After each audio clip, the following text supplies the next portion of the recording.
episode of Inside the Recording Studio. I am Jody Whitesides, and with me, as always, is Mr. Chris Hellstrom. How are you today, Chris?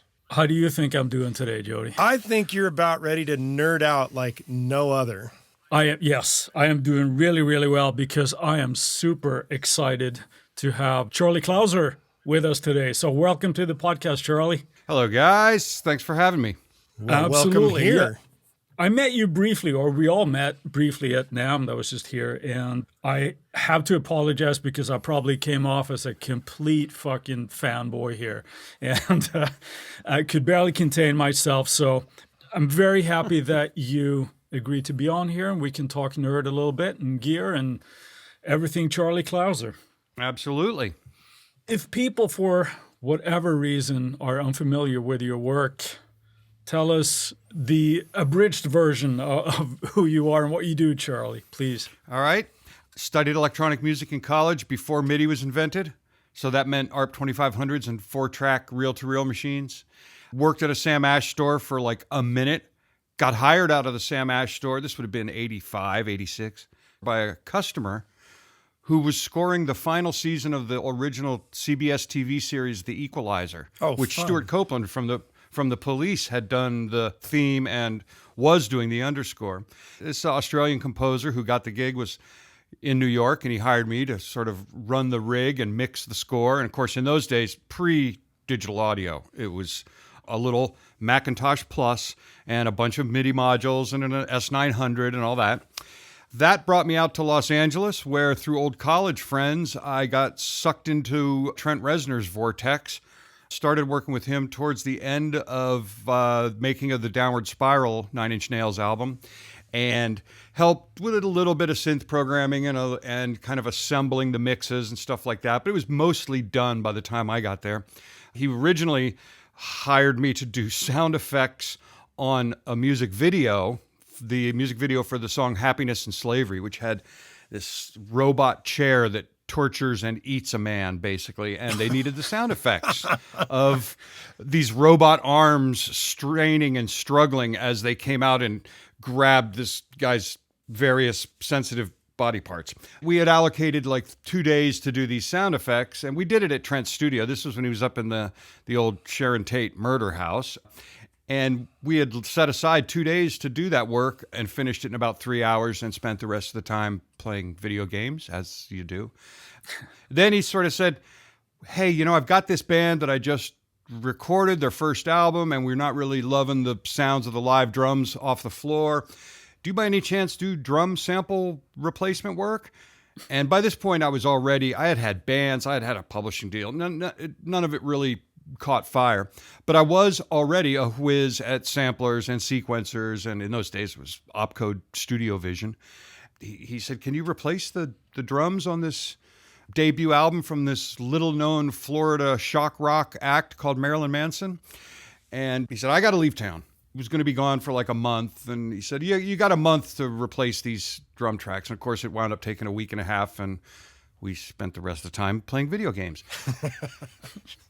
And I kind of never left the 9 Inch Nails loop. He kept thinking of more stuff for me to do. And eventually, after maybe another year or so of touring with the band and setting up his portable studio in hotel rooms and stuff, eventually the previous keyboard player, James Woolley, may he rest in peace, he died a couple years ago, had enough, and he was out of there.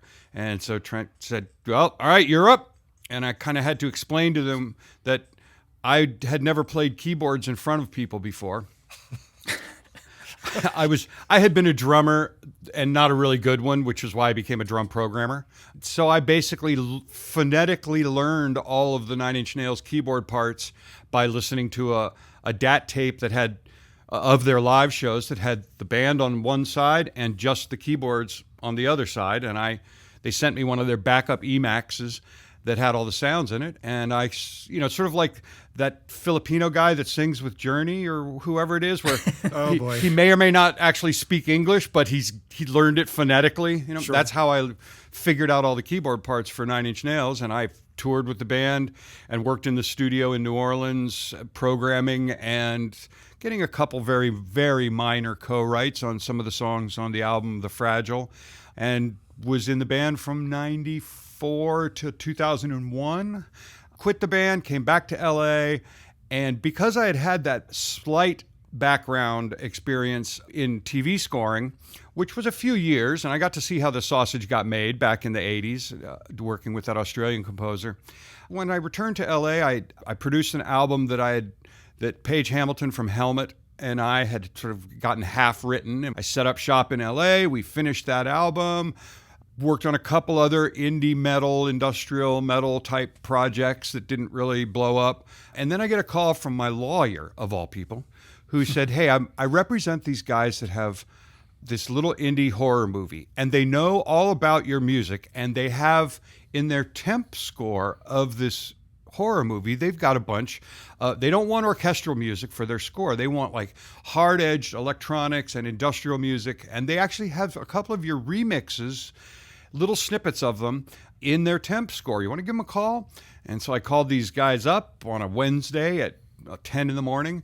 They said, hey, come on down to our edit suite and take a look at this movie. And that movie was the first movie in the Saw horror movie franchise, which we had no idea was going to become a global juggernaut and last 20 years and 10 movies so far. And they're filming number 11 as we speak.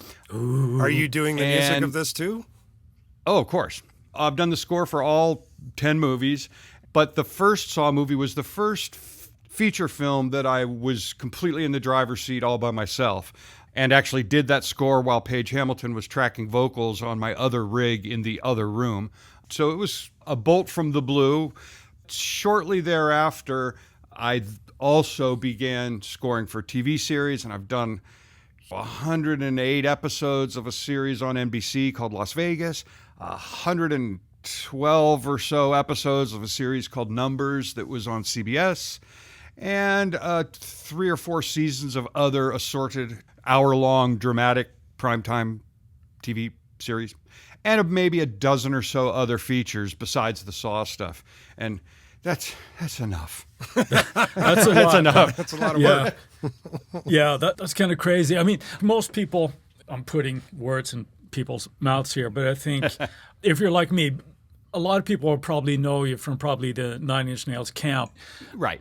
What I would like to do, if you're okay with that, I would sort of like to focus on a little bit more of your scoring career today and how we kind of do that. I had a couple of notes here I wrote down for myself that I said, I got to make sure I ask this.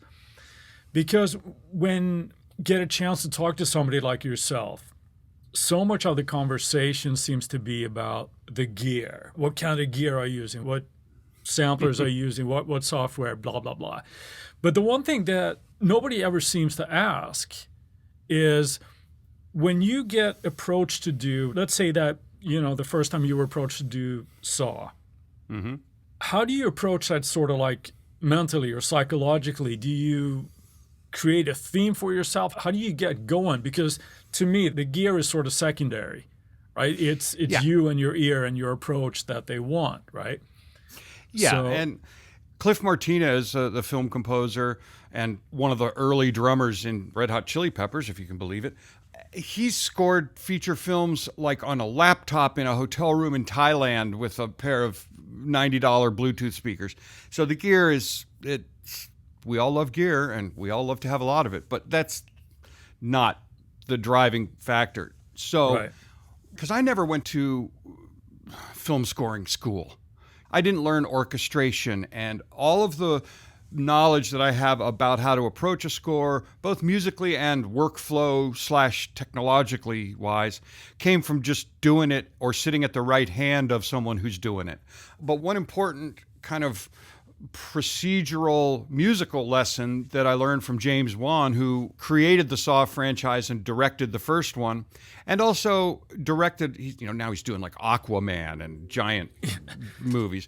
But I scored a couple of other movies for him shortly after the first Saw film, and one of them that was called Dead Silence wanted to be very thematic musically, and the score wanted to revolve around a certain piece of music. His advice and lesson to me was to go directly to the end of the movie where the most complex and elaborate and the fullest expression of this piece of music would occur, and to work on that first, and then to use that musical data, whatever those keyboard parts might have been and so on, to inform the content of the rest of the score leading up to it, so that it was as though we were tiptoeing around this musical theme, this motif, and not fully revealing it until the home run ending reveal montage sequence. And that actually was incredibly useful advice. It's probably what you learn in like the first week in film scoring school, but I had never had that lesson. And it actually worked incredibly well. This was like the second movie that I ever scored. So I went to the end of the film and wrote this elaborate piece that had this sort of broken music box theme and then some chugging staccato strings behind it. And it built to a frantic climax. But I used the musical data that was contained in that final piece of music to inform what my fingers were going to do earlier on in the film. So there would be cues that might just be floaty, sort of ambient-ish sounds with no defined theme, but the notes and the content and the chords were all extracted or were referring to this final piece of music, so that the whole arc of the film felt like we were hinting at this theme and gradually revealing little fragments of it, and then finally unleashing the beast as we get towards the end. And that kind of approach, fortunately, this happened on my second movie, not on my 20th movie, because that's kind of the right way, or at least it may not be the right way, but to have a consciousness of proceeding in that fashion has been really helpful. It doesn't always work, and sometimes you don't want to reveal that theme or those motifs, and you want to stay away from them, so it's more of a sucker punch when you get there. But having some knowledge and being able to zoom out and view the entire kind of arc of a score, not just in size and diameter and density and intensity, but also in terms of what the freaking notes and chords are, and being able to map that out mentally or in the marker track in Logic or on a piece of paper, however you do it, but creating some roadmap of the arc in a very abstract sense, and then coloring that in. I use analogies a lot to describe this abstract thing that we do. Mm-hmm. I look at it as though it's almost like a coloring book, where the first step is to draw the outline, the line drawing of the clown blowing up a balloon. And then later, you only have to decide what color his shoes are and should his hair be orange or green. So getting that outline at least crudely sketched out in some fashion, even if it's just a thought and you've never written it down and you didn't record anything and you didn't make a marker track in Logic or whatever, just to have that sort of having been thought about right off the bat, so that then as you proceed through the thing, you're not just wandering around on the endless plains of featureless white desert wondering which way is north, Right. You mentioned Logic a couple of times there in that long thing. Oh, yeah. Is that your primary writing and production DAW? Absolutely. I've been in Logic since 92 or 94. Whenever it was that Gibson bought Opcode and scuttled the ship that was Studio Vision, then I switched to Logic, and that's been my main engine ever since. Okay, so to follow up on that question, back in the day when I was choosing a DAW, I ended up going with Logic myself, and that was right around that same exact time period. One of the things that I had to consider, and I don't know if this was something you needed to consider at the time, was Digital Performer. Yeah. That was supposedly what most film guys and TV guys were using because of its ability to add and subtract from the timeline in a very easy manner that worked with scenes. Yep. So the question I guess I have is, Logic still doesn't do this to this day, but do you lay out an entire movie in one Logic session, or do you have multiple sessions for all the scenes? Yeah. Which? One Logic file for the whole movie? Oh my God, no. Oh my God. Right? That's the question. That's why I wanted to ask it. I did use Performer when we were doing the Equalizer TV series with the Australian composer and some other TV movies back in the 80s. We used Performer. It was only MIDI then. There was no audio capability. It did and still does have the most sophisticated set of tools for tempo calculation and hit point calculation and manipulating your tempo map to automatically fit 8 bars between the gunshot and the door slam or whatever. Right. And we also used 2 other programs that actually were made by DigiDesign, which is now Avid, which have kind of become redundant. But one was called Cue Sheet, and that was a glorified database program that would let you build your list of cues as found on the Cue Sheet documents that we all use.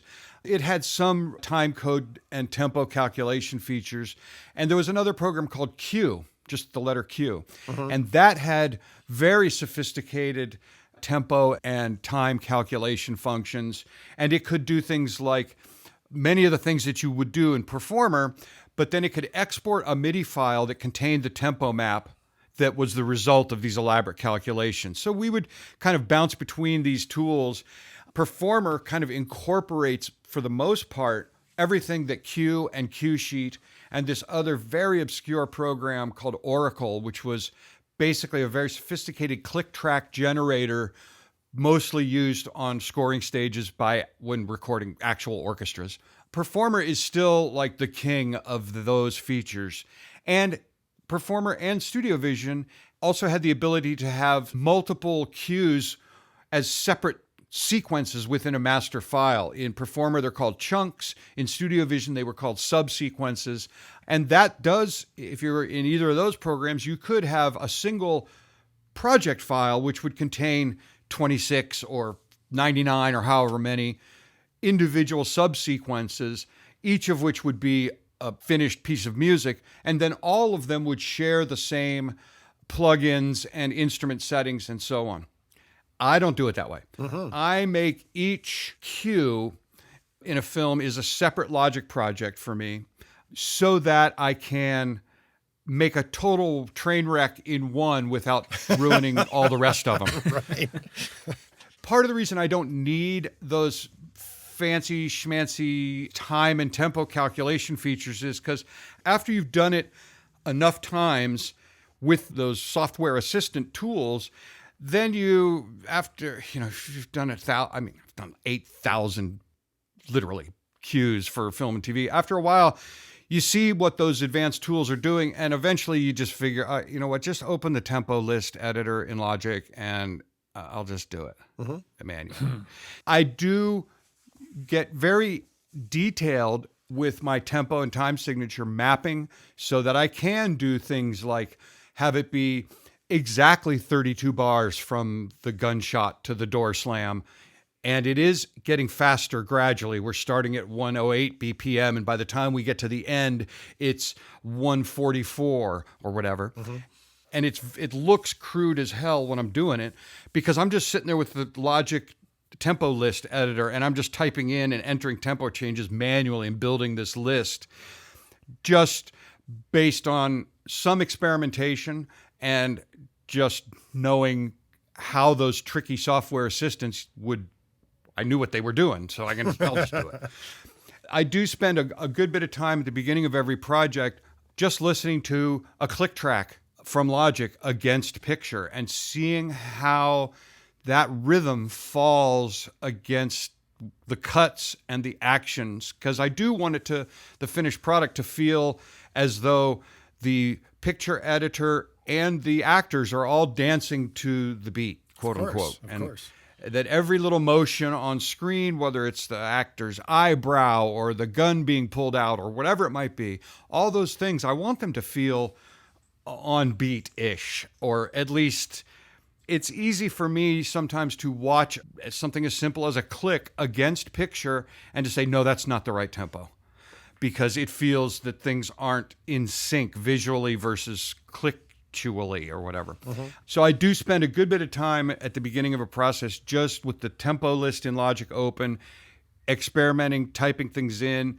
I might find a tempo that feels comfy, but it winds up being 31 bars and 3 beats between the gunshot and the door slam. And well, that's not going to work. So then I'll fiddle with the tempos, maybe add a rising tempo, getting faster towards the end until I achieve something that feels symmetrical and intentional. And it can be a bit of an experiment and trial and error, but after a while, it does get easier. So when you're doing that, that's interesting, the process there and how you get like really anal with the timing. Let's say this completely hypothetical situation that you mentioned that you're 3 beats over or whatever. Right. How likely are you to then just work with the tempo overall as opposed to inserting a bar of 3 somewhere or a bar of 5 to kind of make up for those extra 3 beats, right? But would you prefer to keep it sort of well, you said symmetrical. 4/4 That's type of a similar question I'm thinking of. Is that you say symmetrical, and most people might instantaneously think 4/4, and I'm assuming that's what you mean by that. Well, no, I mean symmetrical in terms of it not being 13 and a half bars for a given section, Right. Because I never wanted it to sound like a musical phrase was unfinished or was interrupted by a change in the music that was necessitated by what the picture's doing. Mm-hmm. However, that's not 100% rule, because sometimes you do want it to sound like the music is just cruising along and then it gets horribly interrupted by some brutal event. Fine. But as a general rule of thumb, I'm always looking for a way to have a symmetrical number of bars and a natural musical phrase fitting correctly into the time that it is allowed. And even when I'm doing sort of cues that have no rhythm to them, there's no pulse, there's no drums, it's just some floaty ambient murk, I still map the tempos out with that in mind, so that even if it's just going to be, a minute and a half of floating, swirling murk, and there's no rhythmic events anywhere, no rhythmic phrases anywhere, I still at least make a cursory effort to have Logic's tempo and its grid match the timing of the scene as perfectly as it would had I been using drums. And that just makes it so much easier to color in the clown's nose in the coloring book, because even if I'm doing floaty stuff, there might be some elements, like some root note that's changing every 2 bars. And I don't want to be 2 3/4 bars when we get to the end of that scene. So I will take great care to map things out in that fashion in order to give me a wireframe view of a cue. Again, with the analogies, here we go. It's like if you're framing up the 2x4s for a house before you're slapping the drywall on, you want them at exactly 18-inch spacing, and you don't want that last one to be like 6 inches or 40 inches from the end. So even when a cue doesn't need a grid, I try to allow for the possibility that there could be one by laying out the tempos and so forth in that manner. So do you feel like you have a little bit of OCD with this? Because I do very similar in that regard. And it feels, while I wouldn't say that I have OCD, that kind of sounds like OCD to me. I mean, it's partly that I've gotten so fast with the Logic's tempo map, and I just have some kind of instinct about in some cues, it's obvious you don't want it to be speeding up into a frenzy towards the end. Sure. Or you know that you want some gentle flowing tempo. And I don't always use 4/4. I love using odd time signatures and even weird mixed time signatures where, you might have like the Nine Inch Nails March of the Pigs time signature, 3 bars of 7/8 and 1 bar of 4/4. And then that whole chunk repeats. Right. And so I love doing stuff like that, but it's still easy for me to think in terms of that's still a grid. It's a weird, lopsided, lumpy grid, but it's still a grid. And I do, to answer that earlier, the actual question, I do many times insert just a bar of 5/8 or a bar of 3/8 or something, but usually in some gap where we've got some rhythmic thing that's speeding up, and then it slams and we have a little gap and a hold and we're about to drop back in with the rhythm. And I want both sides of that hole to line up perfectly.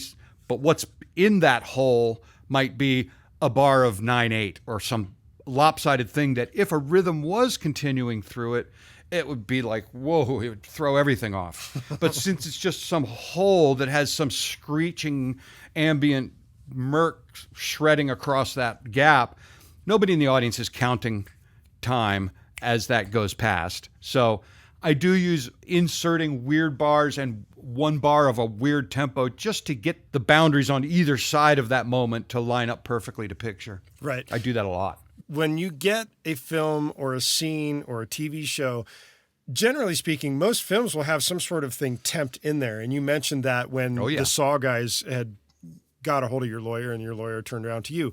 How often now that you have a much bigger name, so to speak, do you get something with something already temped in that was not done by you? And how influential is that? Or do you turn that all off and just go with your own flow? I get very nervous if a film does not have a temp score. And I cannot think of a single project where there wasn't some form of temp music in place already. Now, it may not have been complete. There may have been scenes with no temp music, and they say, oh, we really need something here. That's fine. Some composers say, oh, the first thing I do is I don't even want to hear the temp scores. Yeah, okay. Yeah, right.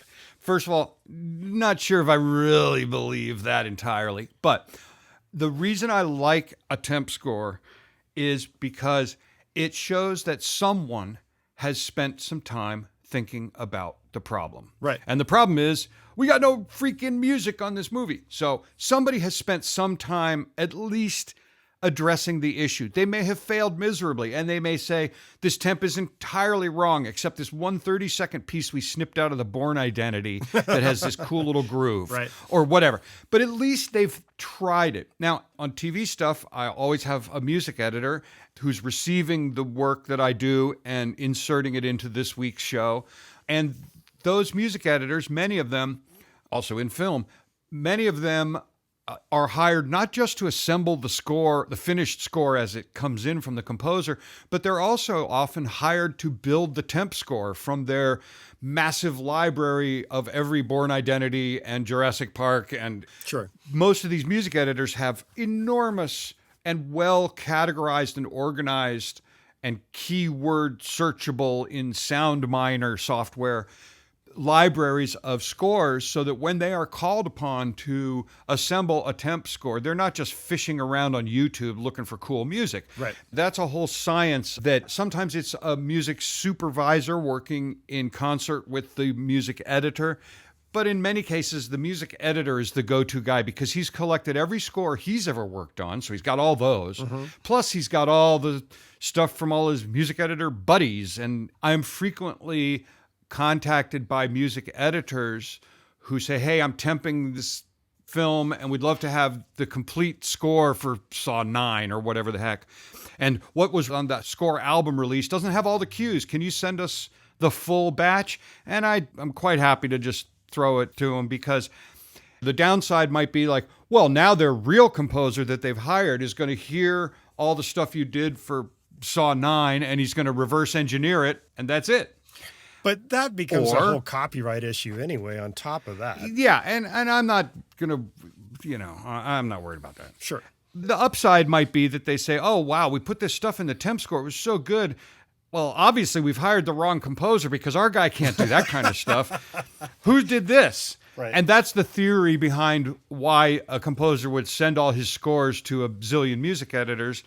It hasn't really necessarily been how things work out, but I don't care. They can have the scores and temp with them. It's fine. I hear you. But you had, if I'm not wrong, a similar situation going on, Charlie, when you were asked to score American Horror Show or American Horror Story, right? That was a unique circular journey where the producers of the show and the showrunner, Ryan Murphy, were working on the main title sequence, and they wanted it to be like the main title sequence for the David Fincher movie 7, which had these gritty images and sort of torn film effects and that kind of thing. And the music behind the main titles in the movie Seven was ostensibly a remix of a Nine Inch Nails song, Closer. And it was remixed by Peter Christopherson and his cohorts in the band Coil. But the actual track that's in the movie, the Coil remix of Closer, contains almost no actual Nine Inch Nails musical data. It just has some little molecules of Trent's vocal that have been processed within an inch of their life. And it's mostly a Coil track. But it had this great, dark, slow, gritty, terrifying feel. So as they're cutting together the visuals for the main titles for American Horror Story, with that 7 titles in mind, the picture editor who was assembling this thing, the showrunner said, we got to find a piece of music like that Nine Inch Nails track in Seven. And the picture editor said, it's funny you mentioned that, because when I was in college, I went and saw the movie Seven, and I came back to my dorm room and I booted up my beige Dell PC and my copy of Cool Edit Pro, and I was so inspired by that Coil remix that I made this piece of music inspired by that. And it was very reminiscent tonally in terms of the type of sounds and the loping kind of slow feel that it had. This picture editor, his name is Cesar Davila Irizarry, he played this piece of music he had done years earlier for Ryan Murphy, the showrunner. And Ryan said, that's great. Let's stick that in and we'll cut the picture to that, and then we'll deal with this problem later. But this will give us the right mood to cut picture to. So they stuck Caesar's piece in there, cut the picture, and Caesar only had like a stereo mix. He didn't have stems. He just had a stereo mix. That's it. And of course, for the real mix session, they would want stems and the ability to manipulate the individual elements and so on. And also, Caesar's original track had a highly illegal sample in it that was a sample of a Brazilian jazz, the beginning of this Brazilian jazz song that had this stand-up bass, and he had pitched it way, way down, but it was still it was illegal. It was going boom, boom, boom, boom, boom, and we couldn't use that, and we couldn't get it out of there because he didn't have stems or anything. So they cut their picture together using his track, and then they said, well, it's funny. This track was done as an inspired by a Nine Inch Nails track. I think the guy from Nine Inch Nails is scoring for movies. Let's get a hold of him. They got a hold of me. I heard what Caesar had done, loved it, and they said, we want to capture this vibe and this feel, but with a new piece of music from scratch. Okay. I did, I think, 4 different passes at writing a complete from scratch piece of music that embodied the spirit, but not the actual musical data or the samples or anything from Caesar's original track. And the showrunner, as often happens, was in love with the temp. And he kept, I was parking my car right in that parking spot. I was about to get a ticket. But to be fair, Ryan, he's the man, he's the showrunner, and it's his baby. And he said, there's something charming about the stumbling nature of this original track. And he kept going back to Caesar's original track. And I finally said, you know what? Okay, I can get a lot closer. If we're really trying to get close, I can get a lot closer. So I basically used audio forensic technology to extract what molecules of audio I could from Caesar's original stereo mix file. Did not use that illegal bass thing. The bass sort of boom, boom, boom that's in the actual theme was something new that I came up with that had the same vibe, but wasn't the same notes and was not an illegal sample. But I was able to extract like this little dripping water sound and those sort of chainsaw-like noise blasts and a couple of other really choice chunks of audio that were, I hoped, what the showrunner, Ryan Murphy, had been in love with. The final result was this weird hodgepodge of new elements that I created to try to evoke what Caesar had done, plus a couple of actual filtered and EQ'd samples from what Caesar had done. And in the end, it sounds very close to Caesar's original dorm room demo.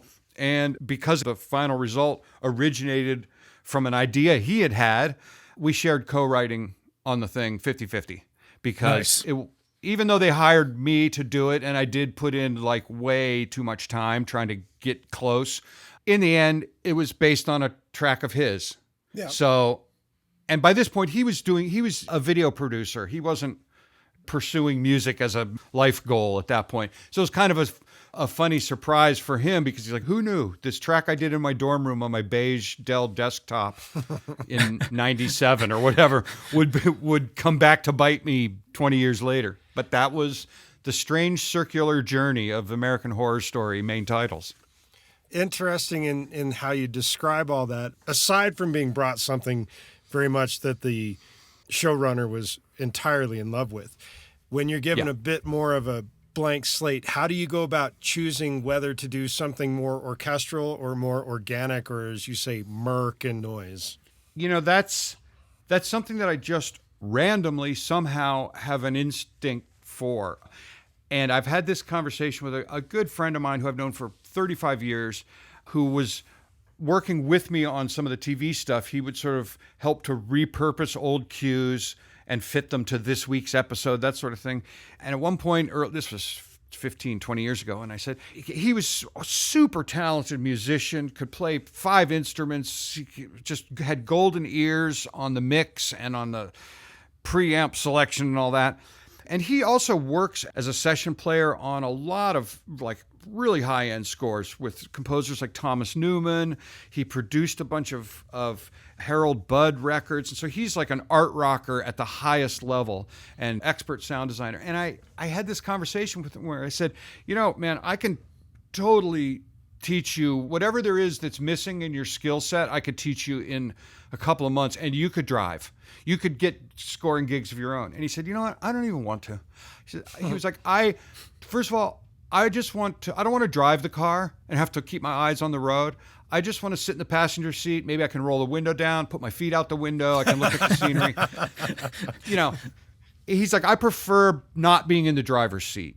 And here I am trying to encourage him, like, I can show you how to drive stick, you know. Right. He didn't want that. But in that conversation, he said, you know, because I just don't have the same instinct. I thought everybody just thought this way, that everybody could look at a scene in a movie and think, oh, I know what this needs. And he said, I don't know how you do it, because I look at a scene and I don't have an instantaneous reaction to either the temp music is terrible and here's why, or there's no temp music, but here's what it should be. And I kind of, you know, I was an idiot. I thought everybody just naturally thought that way. As it turns out, I somehow, for some reason, have that ability or instinct or whatever. And I also associate certain classes and types of sounds with certain situations for which they are appropriate or inappropriate. And an example would be certain sort of movie drums, like the big epic reverby taikos and that sort of thing. To me, those always sound like they are outdoors. Yep. Like it sounds like the Riders of Rohan coming over the hill to the rescue. Or it sounds like not just big in terms of the scope of the story they match with, but also big in terms of the space. So like if we're in a Saw movie and we're in some dank underground bathroom or something, you can't have sounds that sound like the Riders of Rohan coming over there. You can't have big outdoorsy sounds. Now that's just one tiny example, but extend that train of thought down to the molecular level where I think of every sound in those kind of contextual terms. And if I'm flipping through sounds, just trying to decide what the smorgasbord will be for a given cue, a lot of times it's just no, not that one. Nope. Oh, wait, maybe. And that first initial reaction doesn't come from what chord I'm playing or what the melody is. It's what the character of the sound is.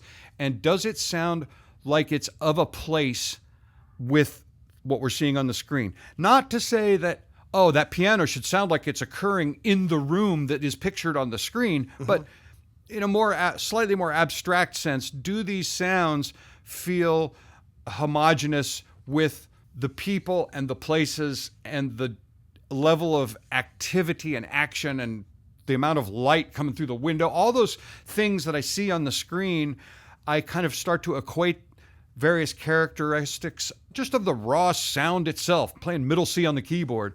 And that is how I kind of reduce the available choices and options and arrive at a set of sounds that feel like an ensemble that fits what I'm looking at on the screen. What do you and think? Once that's done, then it's easy. You know? Where do you think that comes from, Charlie? Were you a big movie buff? Were you just Always. sort of just absorbed all of these I think emotions so. and sounds, perhaps? I mean, I watch way too many movies. Like I've seen every freaking good movie and every terrible movie, and I watch, and some movies I watch literally hundreds of times. Like movies like Michael Clayton. I've watched that movie so many times. My wife it drives her crazy because if it comes on HBO, I'm like, oh, Michael Clayton, Gotta watch it. Oh, Michael Clayton, gotta watch it. She's like, you know this movie by heart. You can recite every line that the actors are saying. I'm like, it doesn't matter. It's perfect. I do react. I am gullible in terms of I can be fooled by expert work in a movie, even if there are glaring plot holes. An example would be that movie, The Game, by David Fincher with Michael Douglas. Oh, that's a great. It's a fun movie. It's a though. great movie, awesome movie, and I remember I was reading some Reddit thread arguing about, as they do, arguing about movies, and they're like, all these plot holes. That movie's so unbelievable. This would never happen, and here's why. And they ran down this list of, and I'm reading this list of complaints about that movie, The Game, and I'm thinking, well, I didn't notice any of that. You're right. All of these are valid points, and I didn't notice any of that. And then I started thinking to myself, why didn't I catch any of that? I've seen that movie dozens of times. And it was because the cinematography was so good and so fit the story, and the darkness and the color timing and just Fincher's directing. All these things combined to create an engrossing world that I loved. And that to the point where I didn't notice glaring plot holes or whatever. Sure. And so that ability to suspend my disbelief to extraordinary levels has let me really appreciate some movie scores and try to understand why I think I like it so much and why they work so well. And there's a great movie called The International, which was Clive Owen and Naomi Watts. Oh yeah.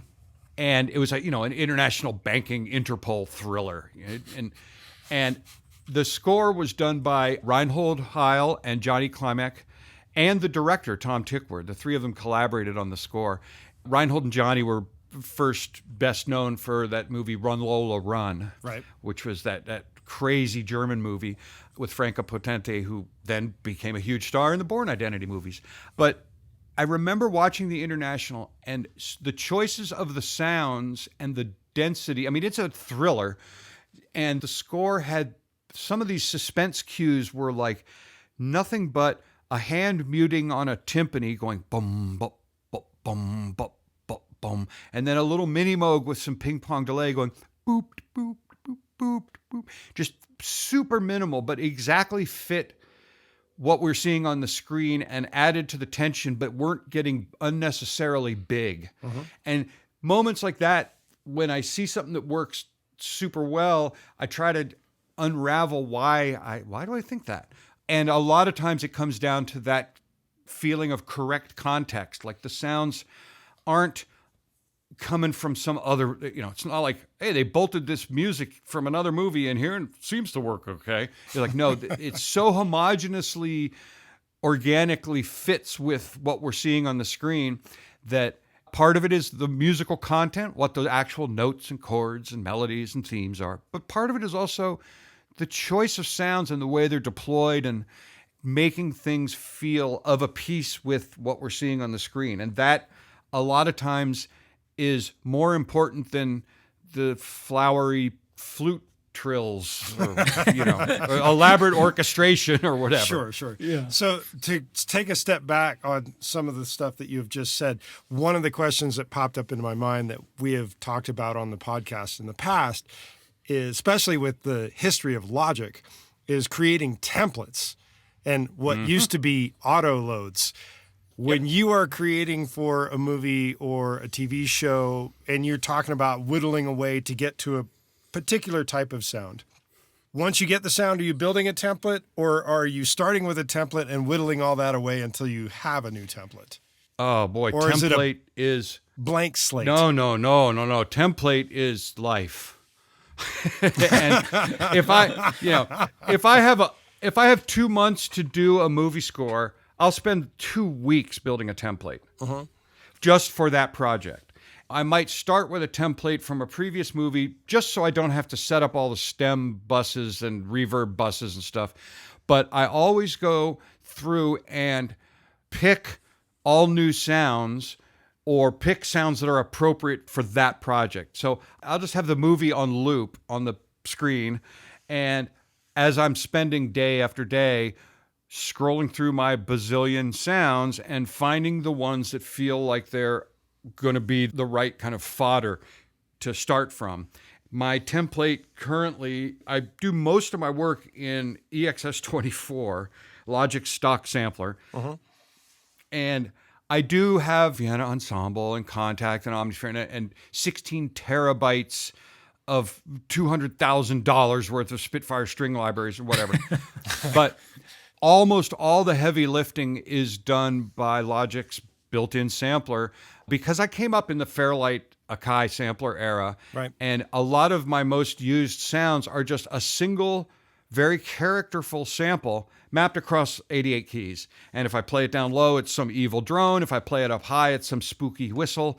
And so I still work very much in that fashion, but my template is basically 768 instances of EXS divided up into, and it loads on and because Logic's sampler is so efficient, it'll load on a MacBook Air. It's not even a problem. All right. Because I'm not using any third-party instruments or plugins. As soon as you put 2 instances of Contact in there, now you need a $10,000 computer.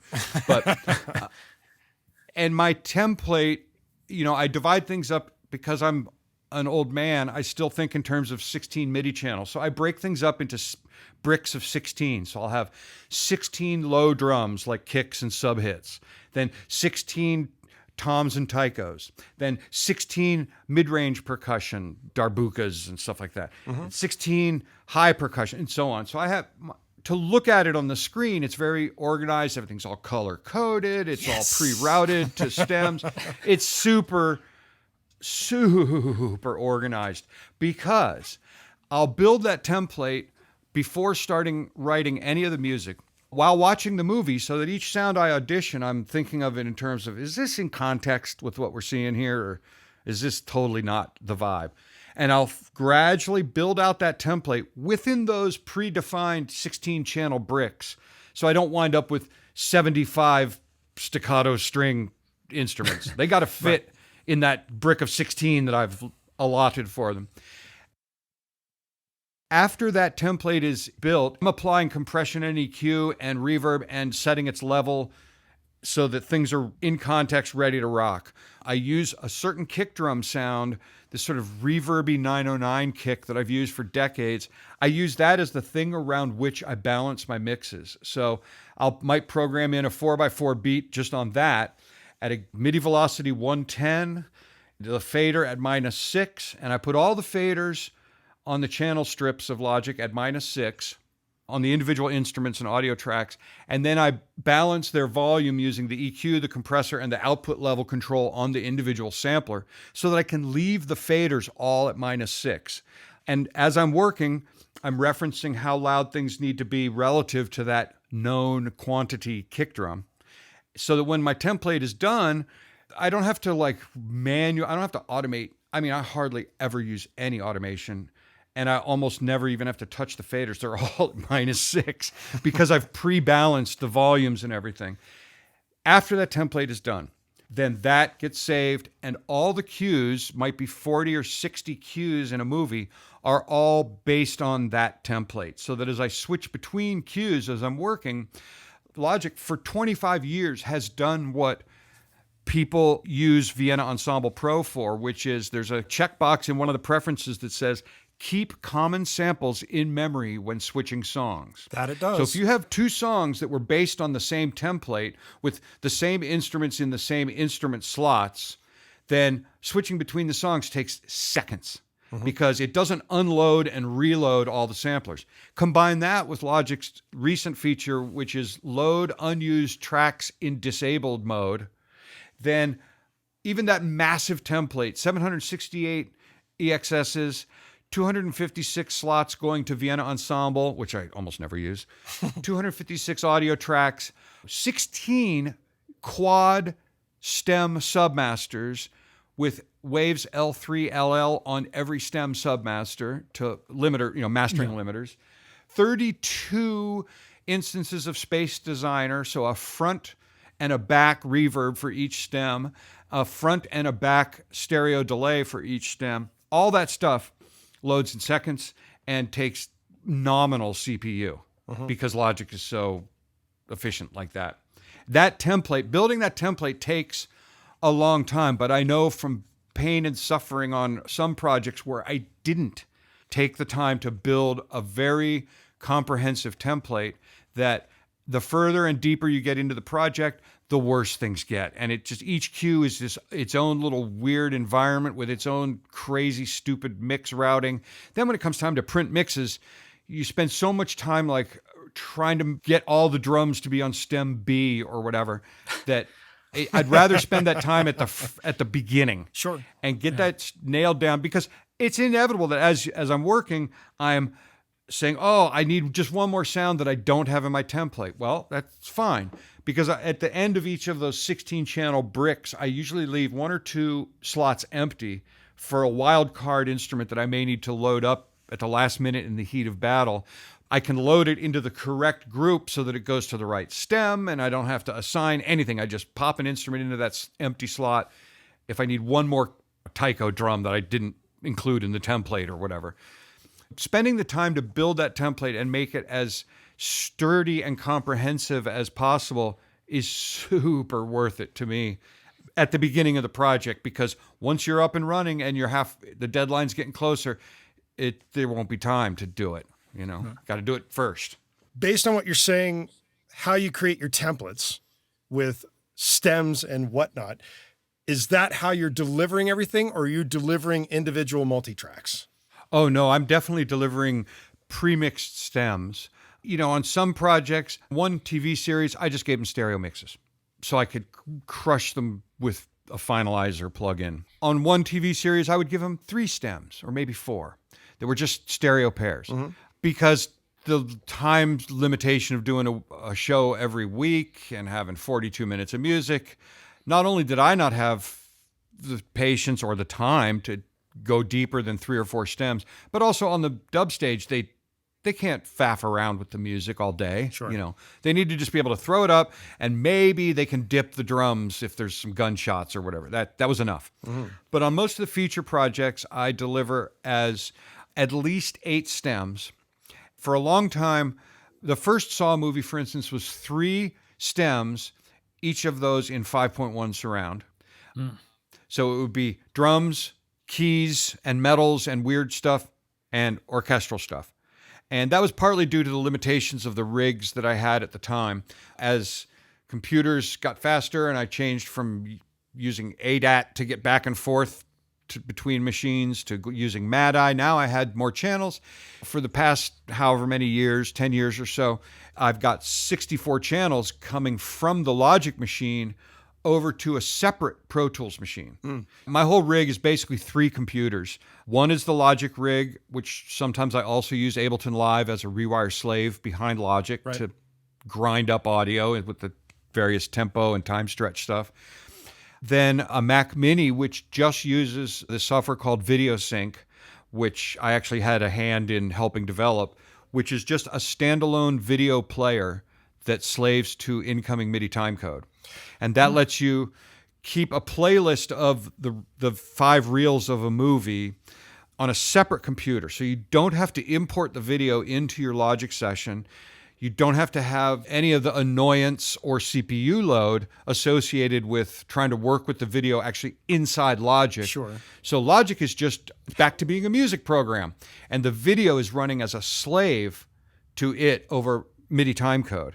And the audio comes out of that, the dialogue and the temp music and sound effects from that Mac Mini that's a video player just comes into a pair of inputs on my Motu interface and doesn't go into Logic and won't be printed if I do a bounce and so forth. Sure. It's just for monitoring purposes. So all of your Logic sessions, sorry to cut you off, all of your Logic sessions then, because you were using individual sessions for each scene or for each cue that you're doing to a scene, has its own SMPTE code strictly for that session then. It's not always starting at like 1 hour, which most people tend to use. No. My sync point on any of my Logic songs is always bar 9, not bar 1. Nope. Because you always want So, and it's not that different to having the video inside Logic, but basically you say, you open up the sync settings and say bar 9 equals 02.01.03.13. And there's your top click at the top. Exactly. The benefit of having the video on a separate computer, I started doing that 25 years ago when we were using G4 Mac computers. I remember. They you'd load the video in and you could have one track of audio and let it overload. The machine would crash. So there used to be this software called Virtual VTR, which basically did what this software Video Sync does now.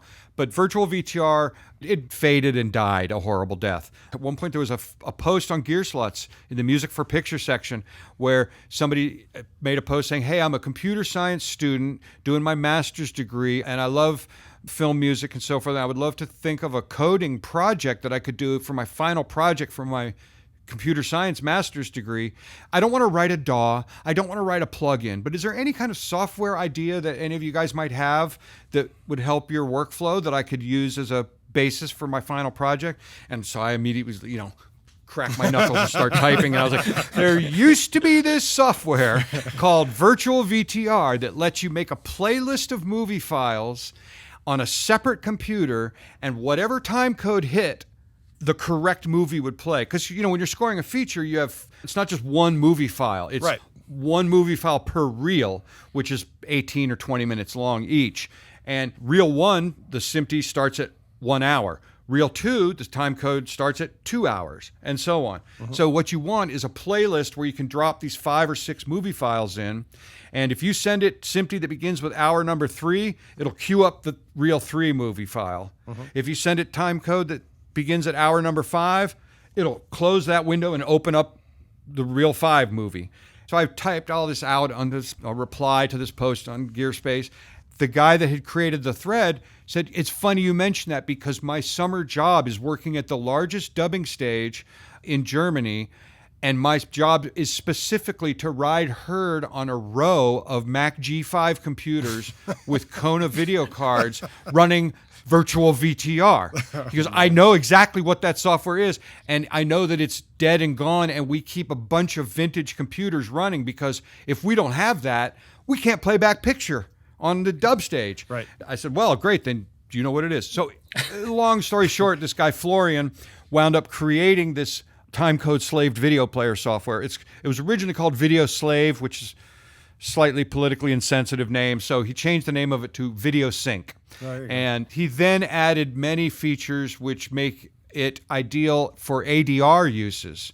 Things like streamers and punches and other tools that maybe a basic user like me doesn't need, but that make it very useful to guys doing dialogue recording and so forth. So that runs on a Mac Mini, and it just sits there in a corner, and you literally don't have to touch it. As you jump around between Logic projects, whatever time code comes out of Logic will call up the correct movie file. That's wonderful. That's awesome. And it's a fantastic solution, and it can run on a fairly mild Mac Mini. I'm running it on a 12-year-old i7 Mac Mini. Oof. Although the current version is Apple Silicon native, it'll run effortlessly on the cheapest Mac Mini they make. The third computer is the Pro Tools machine, and I get audio out of Logic and over to it via Mad-Eye. I've got a Motu 112D on the Logic side. That sends 64 channels of Mad-Eye over a cable that costs $7 and goes into... And the Pro Tools rig, I don't have any plugins on it. I mean, I do. When I'm recording my stems, Pro Tools is strictly acting like a 2-track, a mixdown deck, a DAT machine, a 64-channel DAT machine. And it's recording the stems. On that machine, I have the now discontinued HD native Thunderbolt box, with an Avid Mad-Eye interface for 64 channels of input and output, and then the Avid Sync HD box, which gives me frame edge accurate timecode sync. So when it's time to print stems, I leave that Pro Tools machine turned off like most of the time. But when it's time to print stems, turn it on, switch the Logic rig from internal digital audio clock to slave to word clock input for the digital audio clock. If I hit the space bar on the Pro Tools machine, timecode comes out of the Sync HD peripheral on an XLR jack. Not a MIDI timecode, but like timecode, like audio. And that goes into the Uniter interface on the Logic machine. Logic immediately lights up blue in the timeline bar, immediately locks, and audio flows out of the Mad-Eye ports and hits the inputs of Pro Tools. And even with a native rig, recording to the boot drive on a 6-core Mac Pro trash can, I can easily record a 64-channel pass, record another 64-channel pass while playing the first one, and then do that again. And wow. I can easily have 128 or 256 channels of audio at 24-bit 48K, even on the boot drive on a Pro Tools native rig. And that's all that gets used for, is just capturing the output of Logic. So I don't have to like do loop back recording. I don't have to record the stems to empty audio tracks in Logic. I don't have to bounce to disk, or it's just a one real-time pass. Push record on Pro Tools and listen to the cue. If it's a 6-minute cue, it takes 6 minutes to output it. Goes over to Pro Tools, and then I can deliver the Pro Tools session with those WAV files in place to the music editor, who then integrates it with their world. Right. And they usually on the mix stage, they usually have numerous Pro Tools rigs. One that's only playing back the sound effects, one that's only playing back the dialogue, and one that's only playing back all the music. So the music editor has his own rig that only contains the score and any other incidental music. I can and do give them the Pro Tools session file. I pretend that due to a software incompatibility, they are unable to load my Pro Tools session file, just in case that ever happens. So I just pretend that it doesn't exist. If it works, fantastic. But if it doesn't, in Pro Tools, the audio is recorded as B-Wave files, which are time-stamped. Broadcast wave, yep. Exactly. Because in many cases on the final mix stage, the music editor may already have a Pro Tools session built with some of the source music and so on, and also whatever elaborate I/O assignments and mappings they need for the mix stage. Sure. So if he loads up my Pro Tools he's going to have to remap the I/Os. Sometimes it's easier for him to just grab my WAV files and drop them into his session.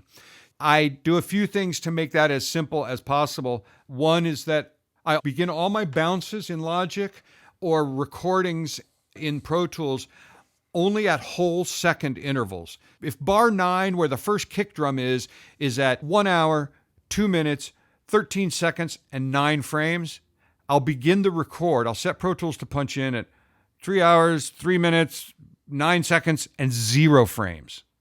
In other words, the next whole second interval before the beginning of the actual audio. That way, the punch in exactly at bar 9, it might not be exactly at bar 9. There might be some little click, some little pop, some little weirdness. So I make sure that all my recordings start not less than 1 second before the actual audio and at a whole second interval. That way, when they drop it into the timeline, they're not fiddling with frames. They just got to get it. If it's a second off, it's going to be obvious. Right. If it's a frame off, it might not be obvious. So I make my punches always on a whole second. They can drop the WAV files into their timeline.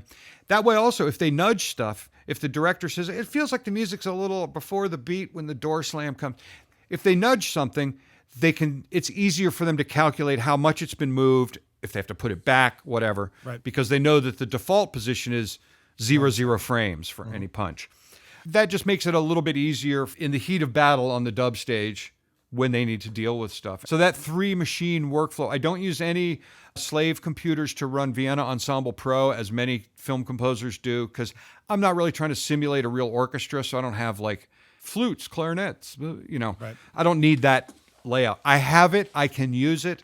When I do use Vienna Ensemble Pro, it's on the same computer as Logic, and it's just as a way to maybe load up 8 or 16 instances of Contact that I know I'm going to use on every cue, and I'm not going to change anything. I just need the Tenaguo cello, the Spitfire solo violin. I have some very small subset of orchestral instruments that are on pig-worthy sample players like Contact and Sine and Spitfire player, and I just don't want them inside the Logic session, so I'll load them into Vienna Ensemble and just leave that parked for the duration of the project. My use of that is caveman-esque compared to how most people, film composers, get very elaborate with Vienna Ensemble. I'm just glad I don't need to.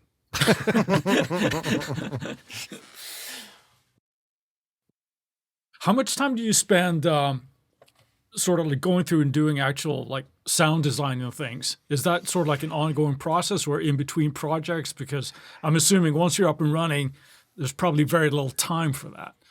Well, it's kind of both. Whenever I'm not working, I don't work all that much, I work as little as possible. But in between projects, I'm always making new samples and experimenting with all these toys. And if I find something that's halfway towards not sucking, I record it. Since I've been sampling stuff for 40 years or so, it's not like, oh boy, we got to figure out how we're going to sample it. I just kind of have it down to a routine. And if I'm playing a ukulele through the H9000 and it's pitched down 2 octaves and it's making this wild kind of chong, chong, I go, great. I know how I would use that, and I know how many round robins and how many velocity zones and how many pitch splits I would want if I was going to play that on the keyboard. You know what? I'll take the 20 minutes and record those. And I do have some sort of sampling templates in Logic, which are known songs that I can load up and record into that make it a little easier to edit and export the individual samples. So I'm always adding to my own sample collection. I'm always buying Contact libraries, loading them up, deciding that 95% of it sucks ass, and then either exporting the WAV files and using those 5% of the WAV files that I like in Logic Sampler, or in some cases just running the Contact library through some effects and then just sampling it, so that I don't have to use the actual Contact library. All I wanted was that one sound, that one like violin bow scrape thing. Mm-hmm. So I don't need the whole choke my CPU just to load one stupid thing out of some Contact library. If that's the case, I'll just sample it. And when I do get new libraries, whether they're wave packs or Contact libraries or whatever, the first thing I do is I listen to every single molecule of sound in it. I don't just drop it into the strings drive, and I'll come back to that later.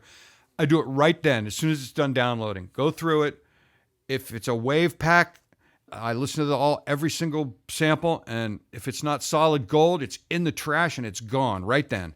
And I don't keep stuff around just in case. I'm definitely ready to make a snap decision right here and now. That sample sucks. It's going. It's gone. And the ones that are left, and I have calculated my keep rate, and my keep rate is above 5%, below 10%. Oof. It's usually around 7% of stuff that I keep out of any sample product that I buy. Sure. For Contact libraries, sometimes you can't like effectively throw away portions of it, because now some instruments might not load because you threw away some of the samples, or some of them are monoliths with encoded samples that you can't easily just start deleting stuff. That's why I have 16 freaking terabytes of Contact libraries, a lot of which is just parked on the side. Uh-huh. Because converting and resampling stuff from Contact into Logic Sampler, you lose a lot of the fancy schmancy features that Contact has, like crazy user interfaces with XY pads and step sequencers. That's gone. Right. Multiple mic positions. Technically, you could do it in Logic Sampler, but it's too much pain. So it's the mix position and maybe the close mic position. And anything in Contact that's like an orchestral instrument library that uses true legato transition samples, obviously that can't be duplicated in Logic Sampler. So I don't even try to resample that stuff. That's why I keep the actual Contact instruments around. That's why I pay full pop for them and keep them there on expensive ass SSDs, in case I'm working on something. I go, oh, I'm using this cello drone, but I think that library actually had some good performances with legato transitions that will tonally match this weird drone sample I'm using. So I can just go to the real Kontakt library and load it up.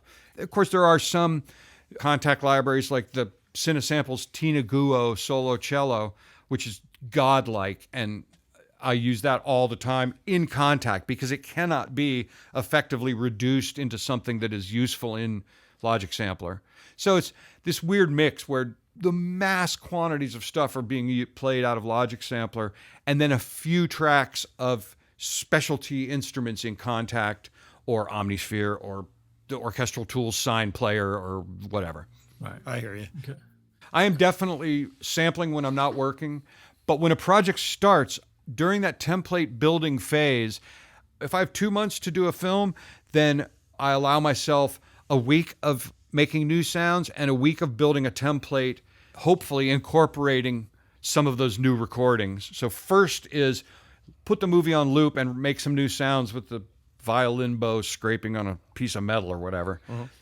Edit those samples and turn them into Logic Sampler instruments. Then spend a week building out the template with those sounds and whatever my favorites of my collection are that I feel are appropriate. And then I have 6 weeks to do the movie, and which is usually not enough. As we're talking about Kontakt instruments, and I'm reminded that you did a library with Spitfire hammers. Is that based on... I don't think it is. I'm answering my own question here. But that's not based on things that you already had, that you were sort of like, these are my go-tos, because you re-recorded everything, right? Oh, yeah. Everything was a fresh recording. And on my own projects, I have this giant concrete and glass living room with these asymmetrical walls, and I randomly can get a really great drum sound in there that I like. And my tendency on most of my scoring stuff is to not use like epic taikos like everybody freaking does, because I wind up not being able to use many of those epic quote unquote percussion libraries because a lot of the parts that I want to play have more than just one hit every downbeat. A lot of those sample libraries, there's so much reverb, they're so wet that if you just go blum blum, you're like, oh, that sounds amazing. But as soon as I start to actually play the kind of parts that I want to play, now the reverb tails are overlapping each other and it just turns into this hurricane of mud. So I tend to use rock drum instruments and rock drum room tone and room reverb characters playing movie drum parts, if that makes sense. Yeah. And, since I was, in theory anyway, I was a drummer, I have a big collection of drums. I have one of the Ludwig Orange Vistalite John Bonham kits and a bunch of rototoms, including like the great big ones that they stopped making years ago. So I tend to use those more rock-oriented instruments and record them in my own space, which has a reverb quality that I would describe as the in utero drum sound. Basically, that Albini style, thick and brash, but not overly long reverb character. Because when you're working with samples and fast, complex rhythms, you don't have that kind of buildup of mud. Get a little more flexibility of them, I guess. Exactly. Yeah. And since I couldn't find existing sample libraries that had that character, that was part of the motivation for doing hammers. So when I was approached by Spitfire to collaborate on some sample releases, I knew that drums would be the most pain and suffering, so I wanted to do that first, as opposed to like, well, let's just work our way up to it. I was like, no, let's do the worst part first, because I knew that it would be the most time-consuming and elaborate processing, mixing, and editing. So we recorded that project here at my house in the living room with no correct sound isolation. So if anybody on the freaking forum says they can hear a motorcycle driving by or something, well, too bad. But before we started this project, I did some tests because Spitfire said, what type of libraries would you like to do? And I said, well, I'm always recording drums for my own projects, and I don't take any elaborate care at it. I just go out into the living room. I have a Crane Song Spider, which is like an 8-channel mic pre that can also mix down to a stereo pair right on it. And it has digital output, and it has the Crane Song tape saturation emulation in it. When I'm recording drums for my own projects, I just drag the spider into the room. I literally string an AES cable across the yard and a headphone cable going the other way. And I come into my studio, and I don't have any assistants or anything. I come into the studio and I set Logic and loop record on a given cue, and then I start it recording and I walk across the yard while it's recording, and I go into the living room and put on the headphones and just jam out until I run out of energy, which usually these days isn't too very long. Then come back in, push stop, and start editing. So when Spitfire first approached me about collaborating, I said, well, we could do drums. I mean, drums are always something that I always wind up accidentally not recording samples or stock loops that I could use later. I just record enough for the project at hand, and then later I'm like, why didn't I just record single hits like you always do at the end of a drum recording session? I sent the guys at Spitfire a couple of loops just extracted from an earlier project, and they were like, oh my God, that sounds amazing. They were, how did you record that? I said, man, literally, I'm embarrassed, but it's in my living room with a pair of overheads and another pair of mics further back, and then I just manually mix them on the spider, and I commit to a stereo blend right then, and I don't look back. No top and bottom tom mics and all that, because that's not the context it's Right. not needed for this context. Right. But when you're recording stuff for a actual piece of music, like a score, if a motorcycle drives by or a bird is tweeting in the background, you don't notice it. It's covered up by, first of all, the rest of the music, and also the sound of some poor guy's arm getting torn off in a Saw movie or whatever. So you don't have to be as microscopically precise about stuff when you're recording it to be used in context. But when you're making a sample library, there's going to be some dude on some forum that goes, I could hear a chair squeak. I could hear So, and I knew that was going to be the case because I'm that guy. I'll listen to a sample library. I just paid $1.99 for these strings and I heard somebody coughing, So I knew that was going to be an issue. So before we even started the project, after I had sent Spitfire these tom loops that I yanked from some project from 10 years ago that were recorded in my living room they're like, what kind of mics did you use? I said, I have 4 of these Rode NT2A mics that I bought at like Guitar Center for whatever, $300 each or whatever they were. And they're just mics. It's not, nothing fancy. Because it's the room and the drum and the processing that gets me to the finish line of a drum sound. And I've never owned like fancy schmancy vintage M49s or whatever. So I had sent these loops to Spitfire. They said, oh, these sound great. This is what we should do. Let's do that.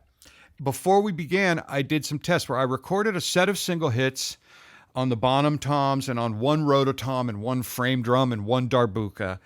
Recorded a bunch of velocity zones and round robins here at my house. And then I went to my friend Nate Barr's studio. And Nate Barr, he has a studio that is beyond ridiculous. It's a full scoring stage where you can record a complete orchestra. It's dead quiet. The reverb decay and everything in the room is exactly what you want for recording an orchestra or any other instrument for that matter. Mm-hmm. I even took my gear to his place and did tests with the mics in the same positions, the same distances, the same drums, same mic preamp, same gain, same everything, and recorded the same drums and then edited them down and built a test patch in Logic Sampler that had the drums from my house on one side of the keyboard, and then from middle C up had the drums from Nate's place. I got them to match as close as possible, but I didn't tell them which was which. And I sent that instrument to the guys at Spitfire, and I said, just tell me which character of sound you prefer, because they're slightly different reverb tonality and decay time and all that. And they universally preferred, without knowing, the ones from my living room. So then it was like, great. Well, now that's interesting. Yeah. Now we're gonna have to deal with the birds and the motorcycles. Sure. But the reason was not because my room is like a great drum room. Nate's studio is world-class, state-of-the-art. And we didn't even use his mics or any of his good stuff. We used my janky old Rode mics and my little Crane Song Spider that's been knocking around in racks for 20 years. Something about the sound character of the reverb at Nate's sounded not unexpected. In other words, it was a familiar tonality. It was what we all have come to associate with the sound of movie percussion, Sure. The sound of the drums in my room, first of all, the reverb is shorter and denser and doesn't hang around and doesn't have a graceful decay. It's brash and rugged and short. It's not Phil Collins' In the Air Tonight, but I wish it was.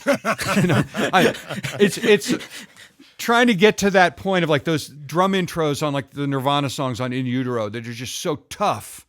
They're just so rugged sounding. And the reverb sounds like it's part of the drum. It's not some effect that's been added. There's no like weird separation or gap between the drum and the reverb.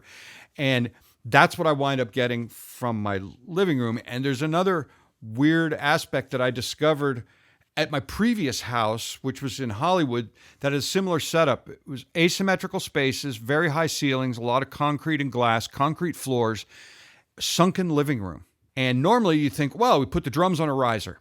Like, let's get them up off the floor, right? Yep. Well, it was never practical to do that in my old house. And then when I found this house, lo and behold, it has a sunken living room. And something weird happens when you put drums down in the pit as opposed to up on a riser. And that is that the low end goes away quicker than the high end. And what winds up exciting the reverb element of the room is more of the high frequencies, more of that pa, pa, pa, and less of the and I'm sure you could achieve that on a zillion different plugins by turning down the low frequency decay and turning up the high frequency decay or whatever. But this room and my old house just naturally behaved that way if you put the drums down in the pit. When I described to the Spitfire guys that that's what I wanted to do, they're like, but that doesn't make sense. You can't play drums in a conversation pit. What's wrong with you? Yeah, they're supposed to be up, they're supposed to be up on a riser. Isn't that how you're supposed to do it? I was like, hey, look, that's how I was taught to do it. But like, I don't know. This is what I like. And they're like, that's what we're here for. The character is there. That's it's for you to curate the sound quality. So we did all the recordings here and took us about 2 weeks. I had prepared loops for the percussionists to play along to demonstrate what the patterns I wanted them to play.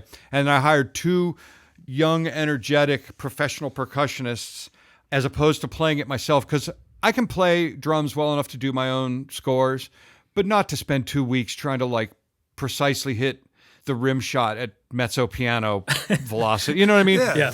Well, and I seem to recall, just to interject real quick, with the conversation that we were having at NAMM, you had mentioned these guys to us. Yeah. That literally they can recreate something because you recorded everything, somebody had to come back, and he was able to match it perfectly. That's why, I mean, these guys actually have like master's degree in percussion, which I didn't even know was a thing. But and the 2 percussionists I used were Hal Rosenfeld and Lucas Faring. Lucas has for many years worked with the A-list Hollywood movie percussionist M.B. Gordy, and Lucas is his kind of auxiliary drummer when they need 4 arms, and also kind of runs his studio and sets things up and tunes his drums and plays his drums. And Hal Rosenfeld is like, he's on everything. He's on freaking A-list pop artists. He's on Bear McCreary's Amazon Lord of the Rings, Rings of Power. He's on tons of A-list stuff. And young guys that still have the energy that is fading in my arms. but part of what, and I didn't realize this going into it, but now I'm going to pretend I did. Part of what made the process so easy and made me so glad that I had chosen such experienced and truly educated and trained and professional percussionists was that, as you just said, we would do some recordings, and then at the end of the day, we were reviewing them. And we'd be like, oh, wow, there was a lot of motorcycles and birds on the mezzo piano. We're doing like 6 velocity layers or whatever. And we'd say, oh, hey, Hal, we got to go back and we need right hand, edge hit, 8-inch darbuka, mezzo piano, just those hits. And we needed at least 9 round robins for each drum, so we'd record 16 usually, so we could throw half of them away. And we'd tell Hal, can you just go and do a pickup, just the mezzo piano for, and his arm was like calibrated to MIDI velocity values, He could go back in and play just a pickup take, a punch-in basically. If I tried to do that, it would sound like a different drum in a different room in a different century, But Hal and Lucas, if you tell them, hit that drum, mezzo forte, it's going to be exactly that same force each time. And their precision and repeatability of their organic, process of hitting a drum was astonishing and was what saved our butts more than once. So I was really glad that I had those two to actually hold the sticks, because also that let me be in the control room and hear the recordings as they're going down. And then I could say things like, oh, that's too much of a rim shot. Just maybe get a little further away from the edge. And I could kind of guide the process better than I could have if I had been in there with headphones on. Mm-hmm. So. Yeah. That's fascinating. On the topic of sort of Spitfire here, I remember a long time ago, and I told you I'm a nerd here, I saw something that you did with Christian Hansen from Spitfire when you showed him the Chaz Smith instruments that you had. Yep. I'm guessing you're to blame for that, yeah? That they actually have that. Oh, yeah. Now, right? I had been introduced to Chaz 20-some years ago, right around when I was first doing the first Saw movie. And again, that friend that I was describing earlier who didn't want to drive the car, just wanted to put his feet out the window, he introduced me to Chaz. Oh, and nice. He said, my friend Peter, like I said, he records with Thomas Newman and other esoteric, artsy, both film composers and art music people. And he knew Chaz because Chaz is in his 70s, but he's had a long career as an experimental musician doing microtonal music. He's also an expert pedal steel player. Like, he can rip the Bakersfield vibe like flawlessly, but he also does like weird microtonal pedal steel experiments with stuff attached to the guitar that buzzes and rattles, and he's a madman. Peter introduced me to Chaz when he found out that I was about to do this horror movie, and he said, oh, I've got someone you must meet. He builds these instruments that are microtonal, that are metal, that are sculptural instruments that you can play with mallets or violin bows and create haunting, otherworldly tones. And I said, that sounds exactly right up my alley. Exactly. And Chaz was a little gun shy about doing session work because he had been involved in A-list movies in the past through the 80s and 90s. He might do a session on a movie for whatever, Star Trek the Motion Picture, and then Star Trek II, The Search for Spock comes out, and there's his sounds on this score, but he didn't get called again. Oh. He didn't get paid again. Yeah. Now, it wasn't the Star Trek movies, but he had some... got burned a little bit. Yeah. He got a little sting, so he was a little gun shy. He didn't want to even record on my score. But my buddy Peter, who I'd known for 30-some years at this point, was able to convince Chaz. He said, look, this is my friend Charlie. Trust me, I've known him since we were children. He will not fuck you over. So I basically gave Chaz 10% of my fee for the Saw movie in return for him letting me use some samples of stuff that he had already recorded of his instruments. He had this hard drive, the Chaz drive. And so he let me pull some samples from it, and I used them in the Saw movies. Then as I would keep doing the sequels, who knew this thing was going to turn into this global juggernaut? But as it became successful and we started doing sequels, I then continued to send him payment for each new movie where I was using these samples, because it's the right thing to do. Of course. I would want someone to do that for me. And then a few years ago, when he was fixing to move out of the Los Angeles area and move up to Northern California, he said, he's got these enormous instruments that, he's a guy that owns forklifts and lathes and things like that. But even still, he had more stuff than he could carry. And the one instrument that kind of became the signature sound of the villain in the Saw movies was coincidentally an instrument that Chaz had built not for himself, but he had built it. He doesn't make instruments to sell. Like, you can't buy one of his instruments. He had built this instrument for a concert project and then never used it. Coincidentally, that was the one that made this one kind of growling bowed tone that I used in the Saw movies. So when he's getting ready to move, he said, look, I know how much you like that instrument. I don't use it. I only made it for this one concert project 20 years ago. And my Ryder box truck, my 32-foot box truck is full. So if you want, I would sell it to you. So bring your checkbook and a pen with a lot of ink so you can write a lot of zeros. And I was like, I'll be right over. And because it's not like I'm buying this stuff every week. Sure. This is like a once-in-a-lifetime opportunity. So I went running over there, and he did sell me this instrument, which he had named K Lasta. And At the same time, he showed me another instrument which he had built that he said, I built this thing and it didn't really work the way I used it for one project. It didn't really work the way I wanted it to. And I was going to modify it, but then I said, screw it. And I just built a different one. So I'm not selling you this one and I'm not giving it to you, but stick it in your truck and I don't ever want to see it again. So I wound up with two of his instruments. Yeah, it's still technically his. I wound up with two of his instruments and been a huge proponent of his work and just think he's one of the true sonic innovators. And I know that he also has worked with Hans Zimmer a lot. Mm-hmm. I'm not sure what the timeline is. I would like to think that I got to him first, but I'm not sure if that's true. There is an interesting little documentary around the time that Hans was scoring the Man of Steel Superman movie. Mm-hmm.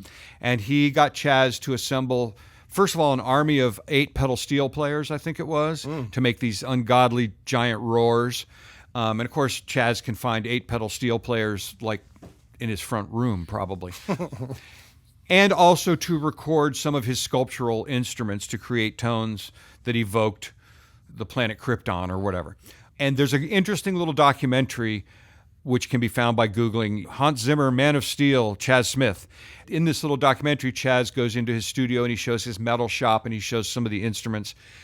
Around that time is when I began talking to Spitfires. We were dreaming up grand plans for someday we'll do a library. And I said, you got to meet my buddy, Chaz Smith. He's ridiculous and he makes sounds that no one else can or would make.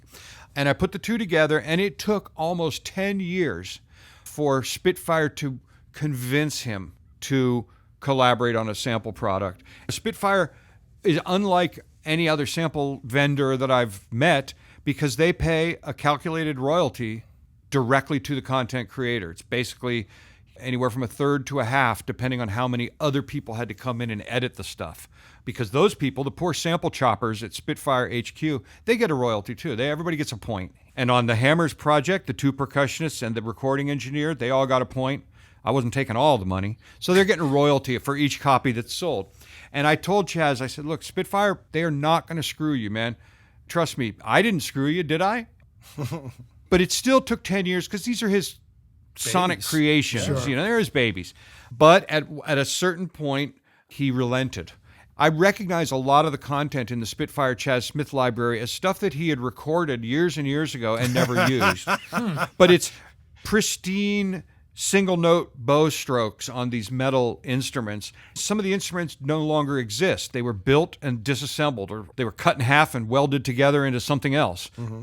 I know that he recorded a lot of new content, but I did recognize a couple of sounds as being from that old Chaz drive that I got a hold of in 2004. Yeah. It took a while to convince Chaz to allow such a thing to occur. The final product came out great, and I hope he's making a ton of money off of it. Yeah, well, he got some of my money, that's for sure, because I remember watching that video and hearing those sounds, like you're saying, the kid lost with a bow, and even I'm just like, oh my God, I was trying, how can I recreate that? And I finally concluded that I can't without that. So when I saw that Spitfire was doing this, I was pretty quick with a draw on the credit card right there. So good. Yeah, no, it sounds amazing. One thing, I'm skipping around here a little bit, but I had a few things that I wanted to ask you. I was sort of becoming aware of you. I'd have been like late 90s when I was really turned on to specifically the Fragile. The 9 Inch Nails album was the one that sort of did it for me. So I was kind of late to the party, I guess, as it were. Then I started noticing this name Charlie Clouser coming up on Rob Zombie remixes and all that kind of stuff. Yeah, that's when I sort of was turned on to that. So I started getting really nerdy into the music of that era. And I have to ask you, you might not know, but I am very curious because I know there's a guy, Keith Hillebrand, that was part of those sessions. He had an album out that I love. I can't find anything. Are you still in contact with him? Do you know what he's doing now? I know that he lives in freaking Thailand now. Okay. But he's still releasing music and recording music. And, we found him when we were gearing up to make the Fragile album. 9 Inch Nails had moved to New Orleans. Trent had bought this enormous funeral home, of course, and converted it into, as you do when you're Trent Reznor, and converted it into a massive studio complex with the main studio and Studio B and a giant live room and a rehearsal room and storage for tour gear and separate studios for each band member, and just it was a ridiculously awesome setup. As we were gearing up for this, we spent like a year, like the building was like holes in the roof and stuff, and certainly no SSL console in there. So it took like a year to build this place out and to get it up and running. And during that period, there was these very early sample CDs that one was called A Poke in the Ear with a Sharp Stick. Mm-hmm. And it was one of the very first like industrial sound design musical sample libraries. It was the 1.0 of those ill sounds.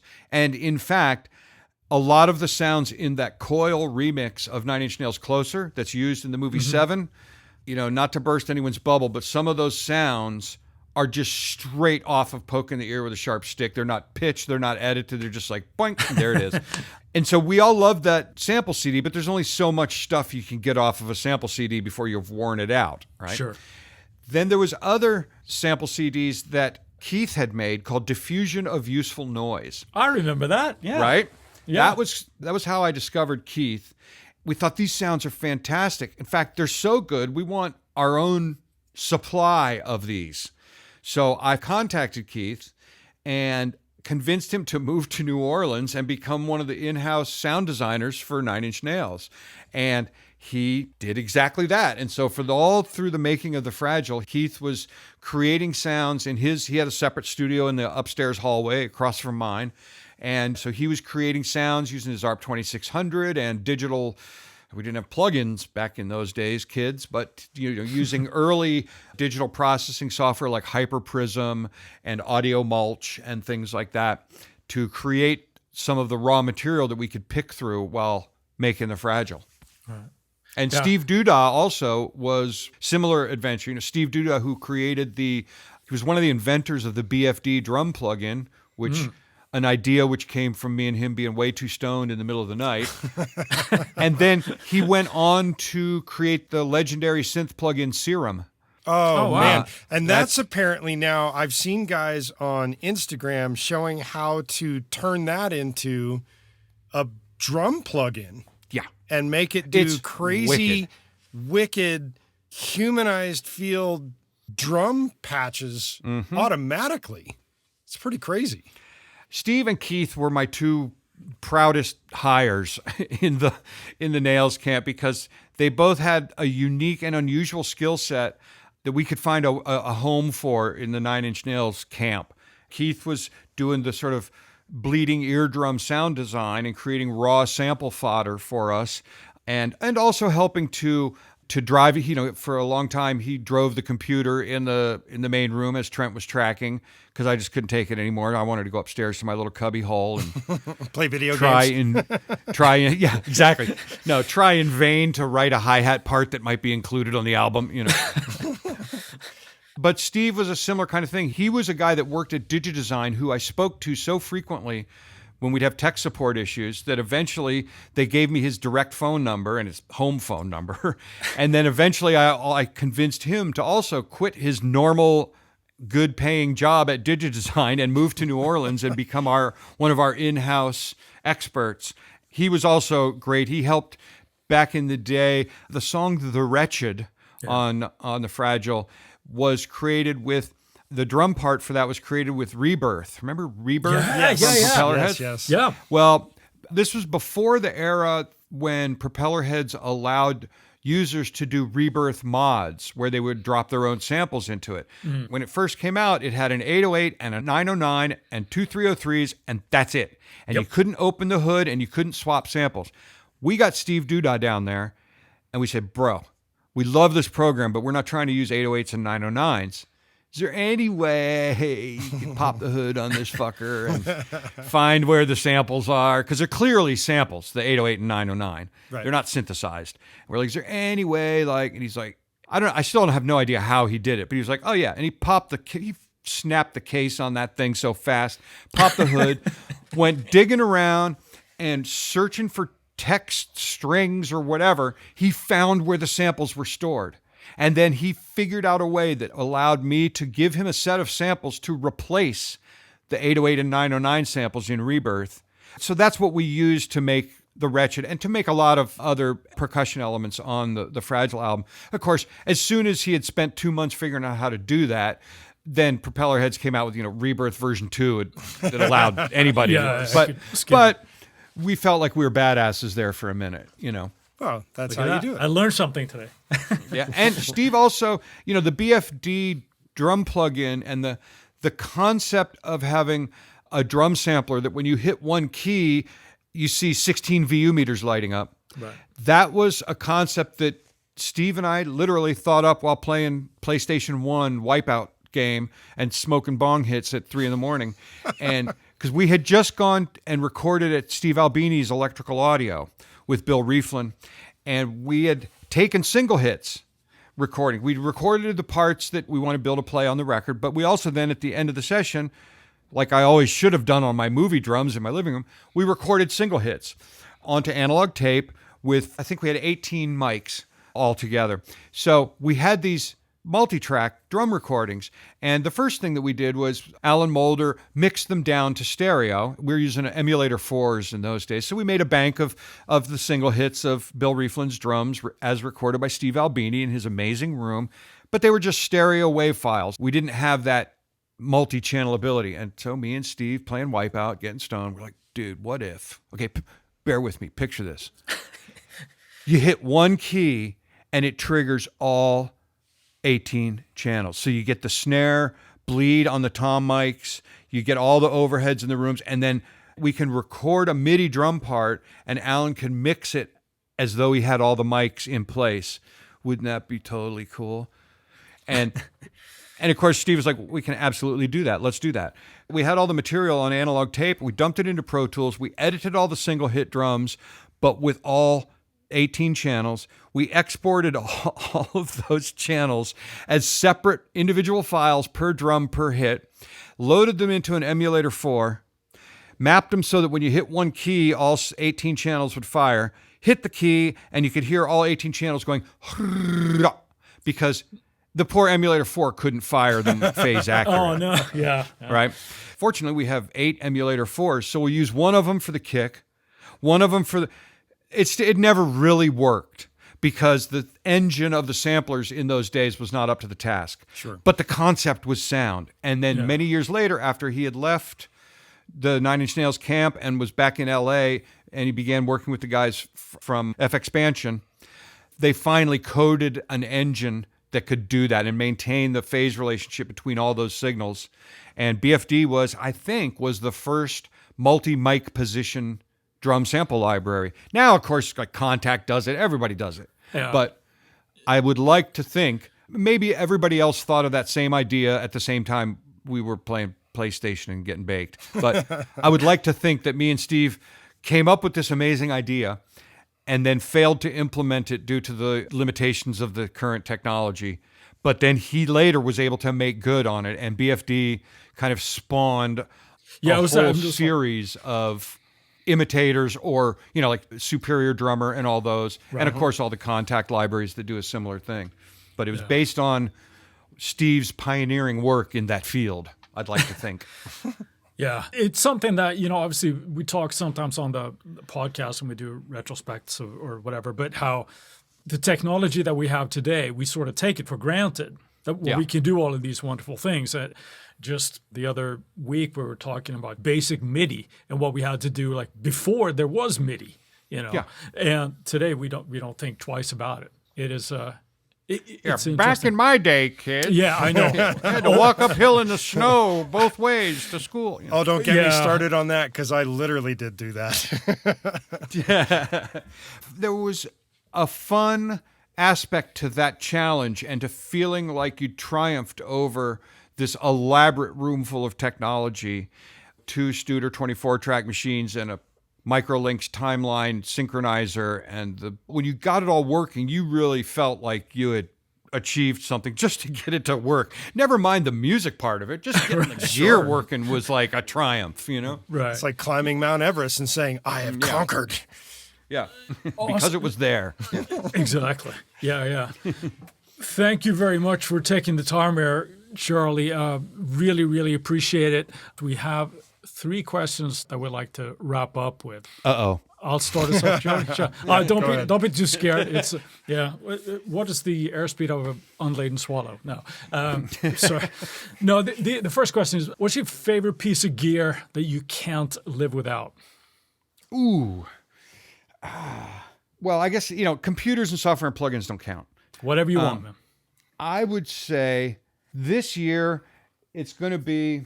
See, that is a really good question. I'm looking around the room like, okay, which of you would I save in a fire? Yeah. You got 3 seconds to grab it.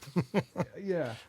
I would say this year it's the Waldorf Quantum synthesizer. All right. Yes, they make plugins that do a lot of what it does, but it just sounds so darn good, even when a plugin is basically doing the same thing with the granular synth and all that. It just sounds great. It's wonderful. I'm always looking for an excuse to use it. Well, there's something to be said for tactile, right? Being able to turn knobs and stuff like that. Okay. Jody, you want to do the next one?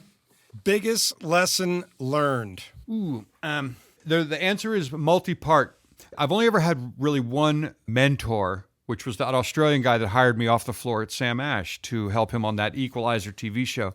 And he basically only ever imparted a couple of words of wisdom, but I carry them with me to this day. One was, don't ever take credit for someone else's work.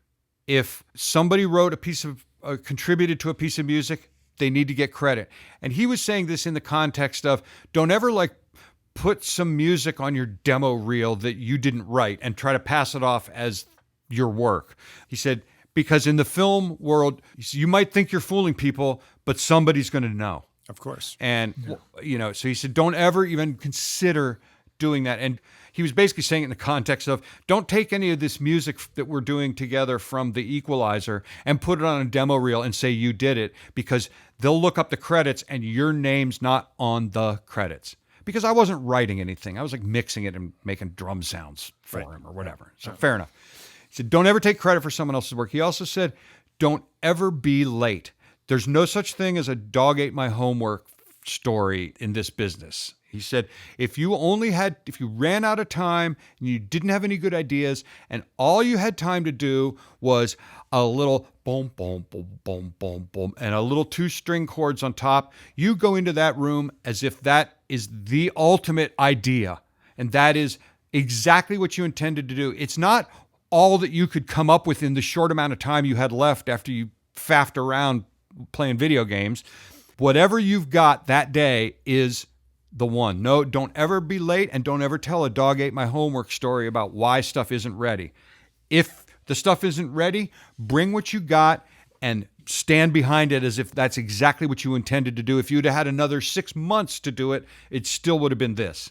Those were his pieces of advice. I try to carry those with me, Yeah, both Nice. solid pieces Great of advice, advice. I think.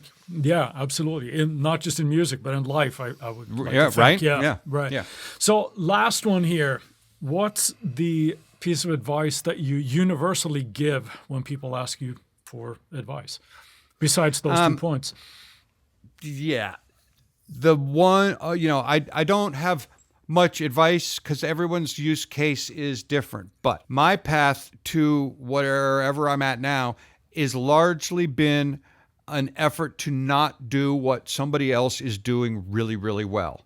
So if somebody's out there just killing it in a certain style or flavor, a lot of people be like, oh, I got to figure out how they do it. I got to try to accelerate on the road of life so I can pull up alongside them as we're both doing 80 miles an hour down the freeway. But my first reaction is, I don't want to see those taillights receding into the distance as I'm trying to catch up and just can't. So my first reaction is, if I see somebody who's just cruising at 80 on the freeway in the fast lane, my reaction is not to put my foot down and try to catch up. My first reaction and my natural inclination, probably just because I'm lazy and timid, is to just grab the wheel and go swerving off into the bushes immediately. And to try to find some path that is not well trodden. I might only be moving at 7 miles an hour because my car was not built for off-road exploration. You know, I might be moving more slowly, but I'm on a path that hopefully nobody else has taken yet, and maybe nobody else will be dumb enough to follow me on. And I might, if I'm lucky, wind up coming out of the bushes onto some scenic overlook that looks down into the, the beautiful valley that nobody else has ever seen this view before, because they're stuck on the freeway in cruise mode, and I'm over here like bushwhacking it through the brambles and the thorns.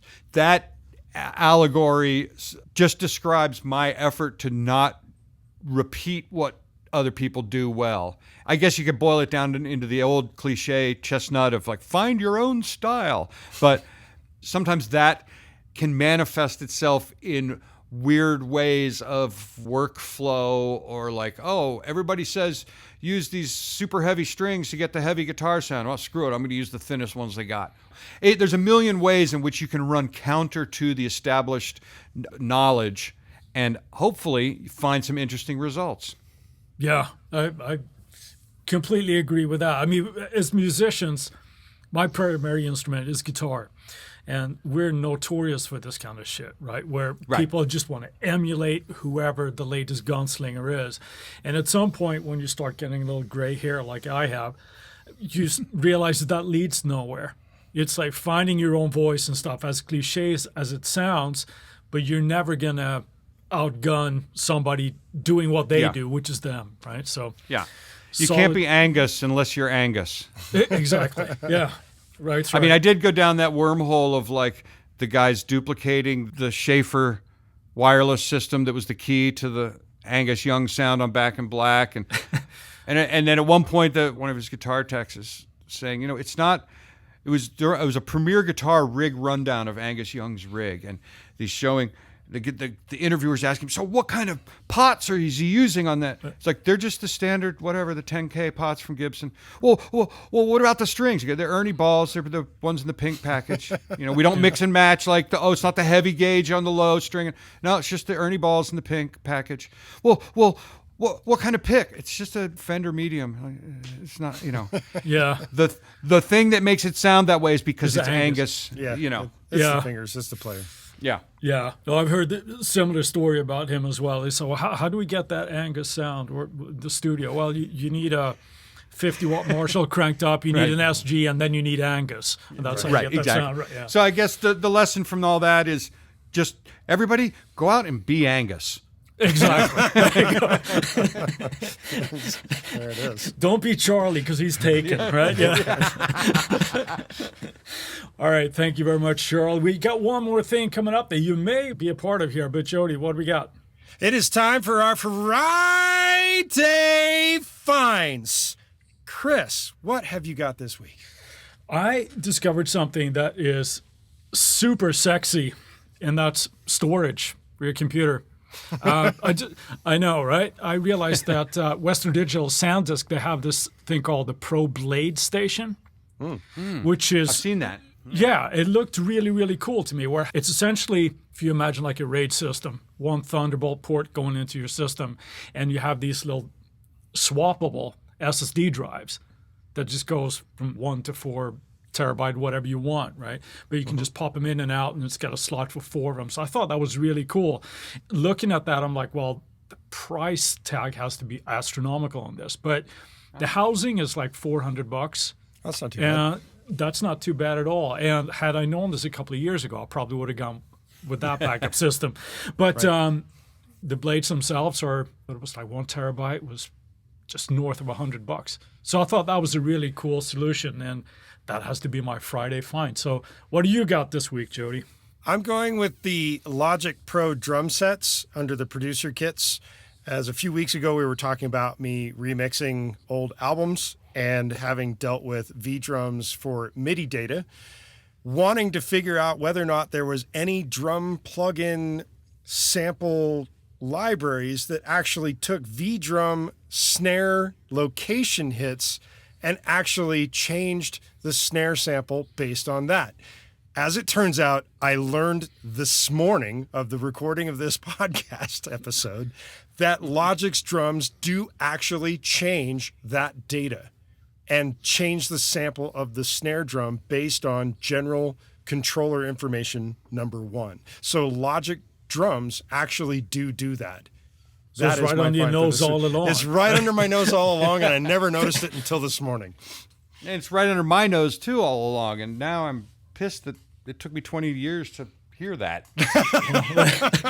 Well, in that regard, Charlie, do you have something you found in the last week or so that you really want to tell everybody about? He's digging in his racks. I pushed my chair over to the pedal board rack, and I pulled out this. Everybody wants to talk about the Hologram Electronics Microcosm pedal, right? Which is this weird granular delay. It's awesome. I have one sitting right over there. But because I bought that like directly from their website, then I started getting marketing emails for all their other products. And then they came out with this, as you do. And then they came out with this thing just a few weeks ago, or a couple months ago maybe, called the Chroma Console, which is kind of a multi-effect. It's a pedal, but it's stereo in and out. It can do line level or instrument level, whatever you want. At first, it looks like, well, why would I want that? Because it just has a sort of one section that has a character that's sort of drive and saturation and fuzz. Another section that has this called movement, that has doubler and vibrato, phaser, tremolo, and pitch. One called diffusion, that's cascade and tape reels or space verb or collage or reverse echo. And then one section called texture with filter, squasher, cassette, broken audio, and interference. That's right up your alley. And you think, okay, I got plugins that do. Your first reaction is, I got plugins that do that. Big deal. What do I want? Mm-hmm. But I was like, introductory price, hard to resist. I'll give it a spin. And it was partly because I watched one of their demo videos where he sort of had this bland little synth sound and turned it into this roaring monstrosity.